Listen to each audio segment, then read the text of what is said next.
pour ne pas doublonner les distributions. Alors, on l'a vu, plusieurs villes ont mis en place le port du voile obligatoire, c'est notamment le cas de la ville de Nice. Ce matin, la porte-parole du gouvernement, Sibeth Ndiaye, dit que le port du masque, ne sera obligatoire. Du masque ne sera obligatoire uniquement s'il y a un consensus scientifique. Qu'est-ce que vous en dites ? Le confinement, justement, il va même, selon toute vraisemblance, être encore prolongé, renforcé. Est-ce que vous n'avez pas des craintes avec les beaux jours, avec le ramadan qui va commencer le 25 avril?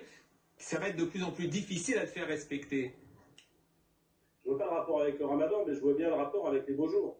Le ramadan, si, parce que le soir, on sait très bien que dans la tradition, en général, les gens se retrouvent, dînent ensemble, etc. Évidemment que les lieux de culte sont fermés, comme les lieux de culte catholiques, comme les lieux de culte juifs, etc.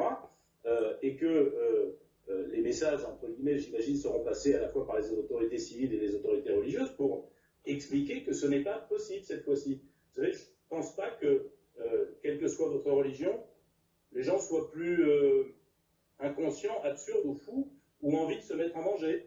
Il y a évidemment des mesures de prudence, et cette fête religieuse musulmane, elle n'aura pas lieu comme les autres.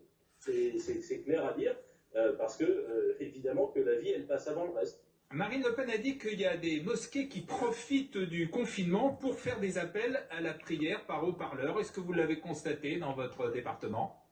Alors moi, j'ai rien vu de tel, mais vous savez, pour Madame Le Pen, un musulman, c'est comme un chiffon rouge devant un taureau. De ce que j'ai compris, même quand il s'agissait de ça, des musulmans s'associent à une fête catholique, celle de l'Annonciation, elle réussit à expliquer que c'est un danger. Pardon, mais on peut toujours vouloir raconter n'importe quoi. Manifestement, ça venait pas d'une mosquée, je parle de ce qui s'est passé dans la banlieue de Lyon, d'après ce que j'ai compris, mais d'un particulier de son haut-parleur, et qui était, au moment où les cloches catholiques sonnaient, de s'associer aussi à la fête de l'Annonciation. Expliquer de la part de Madame Le Pen que c'est un danger, c'est une fois de plus essayer de faire prendre ses rêves, ses fantasmes pour des réalités. Le gouvernement a donné une plus grande latitude aux maires et aux préfets pour prendre un certain nombre de mesures contre le relâchement, pour